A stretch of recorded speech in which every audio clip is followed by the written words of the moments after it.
નમસ્કાર. આજે આપણે ગુજરાત મુલ્કી સેવા રજા નિયમો એટલે કે જીસીએસઆરને એકદમ સરળ ભાષામાં સમજવા જઈ રહ્યા છીએ. ચાલો શરૂ કરીએ. સરકારી કર્મચારી તરીકે આપણા મનમાં રજાને લઈને ઘણા સવાલો હોય છે, ખરું ને? જેમ કે કઈ રજા મળે, કેટલા દિવસની મળે, આ વર્ષે ન વપરાયેલી રજા આવતા વર્ષે મળશે કે નહીં, અને સૌથી અગત્યનું, રિટાયરમેન્ટ વખતે જમા રજાના પૈસા મળશે કે કેમ? આજે આપણે આ બધા જ સવાલોના જવાબ જીસીએસઆર નિયમોના આધારે મેળવીશું.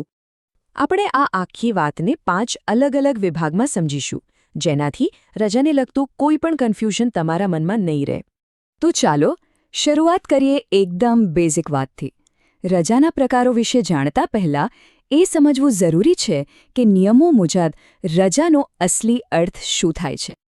તો જો રજા એટલે કોઈ પણ સરકારી કર્મચારીને અંગત કામ, બીમારી કે કોઈ પારિવારિક કારણોસર એમની ફરજ પરથી ગેરહાજર રહેવા માટે મળતી સત્તાવાર મંજૂરી. આ બધું જ ગુજરાત મુલ્કી સેવા રજા નિયમો એટલે કે જીસીએસઆર હેઠળ આવે છે. સારું, તો હવે વાત કરીએ એવી રજાઓની જેનો આપણે સૌથી વધુ ઉપયોગ કરીએ છીએ અને જે આપણા વાર્ષિક હકનો એક મોટો ભાગ છે. સૌથી પહેલાં અને સૌથી કોમન છે પરચુરણ રજા, જેને આપણે બધા સીએલ એટલે કે કેઝ્યુઅલ લીવ તરીકે ઓળખીએ છીએ. આ રજા અચાનક આવી પડેલા નાના મોટા અંગત કામો માટે હોય છે. દર વર્ષે આપણને 12 દિવસની સીએલ મળે છે, પણ આમાં એક વાત ખાસ યાદ રાખવાની છે કે આ રજા એ જ વર્ષમાં વાપરવી પડે છે. એ આવતા વર્ષે કેરી ફોરવર્ડ નથી થતી, એટલે કે use it or lose it જેવું છે. અને હા, એક બહુ જ અગત્યનો અને ફાયદાકારક નિયમ, તમે પરચુરણ રજાને કમાયેલી રજા જેવી અન્ય રજાઓ સાથે જોડીને લઈ શકો છો, જેનાથી લાંબા વેકેશનનું પ્લાનિંગ કરવું એકદમ સહેલું બની જાય છે. હવે આવે છે કમાયેલી રજા એટલે કે ઓન્ડ લીવ અથવા ઈએલ. આના નામ પરથી જ ખબર પડે છે કે આ એવી રજા છે જે તમે તમારી સેવા દરમિયાન કમાઓ છો. આ રજા લાંબા વેકેશન માટે અથવા એક રીતે જોઈએ તો તમારી નાણાકીય બચત જેવી છે. દર વર્ષે તમારા રજાના ખાતામાં 30 દિવસની ઈએલ જમા થાય છે અને સારી વાત એ છે કે તમે આ રજાઓ 300 દિવસ સુધી ભેગી કરી શકો છો. આનો ઉપયોગ તમે લાંબા વેકેશન કે કોઈ મોટા અંગત કામ માટે કરી શકો છો. આ જે 300નો આંકડો છે ને, એ ખૂબ જ મહત્વનો છે. કેમ?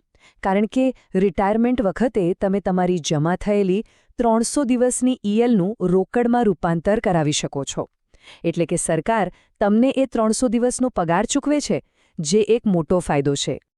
ચાલો હવે આપણે એવી રજાઓ વિશે વાત કરીએ જે ખાસ કરીને તબિયત સારી ન હોય ત્યારે અથવા જ્યારે બીજી બધી રજાઓ પૂરી થઈ ગઈ હોય એવા સંજોગો માટે છે.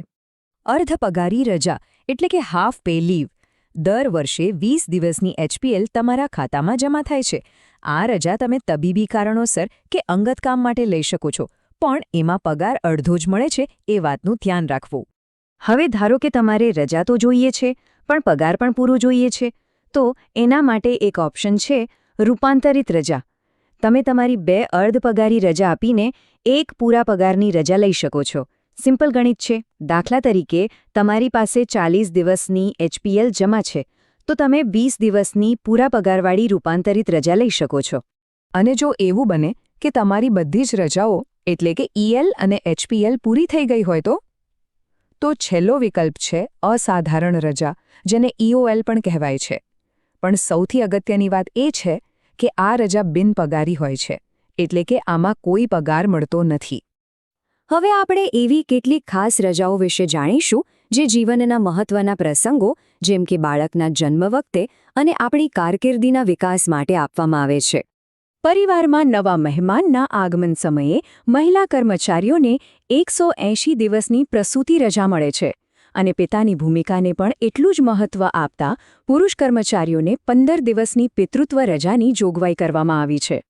આ સિવાય પણ અમુક ખાસ સંજોગો માટે રજાઓ હોય છે.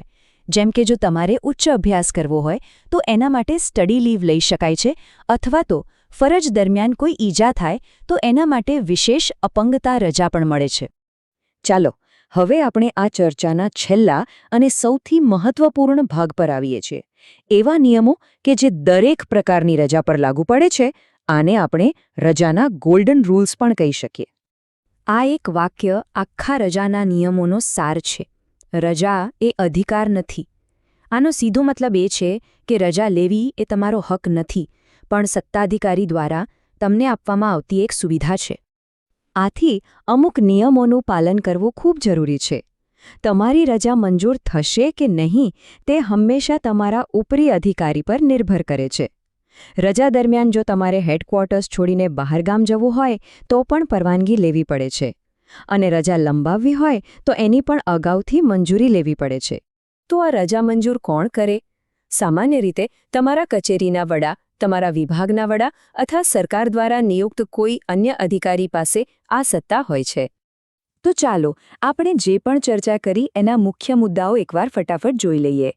પરચુરણ રજા એટલે કે CL વર્ષે 12 દિવસ મળે, જે કેરી ફોરવર્ડ નથી થતી પણ EL સાથે જોડી શકાય છે.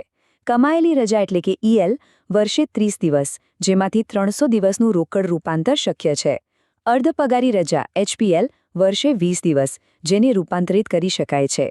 પ્રસૂતિ રજા 180 દિવસ અને પિતૃત્વ રજા 15 દિવસ. અને આ બધામાં સૌથી અગત્યનો નિયમ, રજા એ હક નથી, એના માટે મંજૂરી લેવી અનિવાર્ય છે. અને અંતે એક સવાલ જે વિચારવા જેવો છે.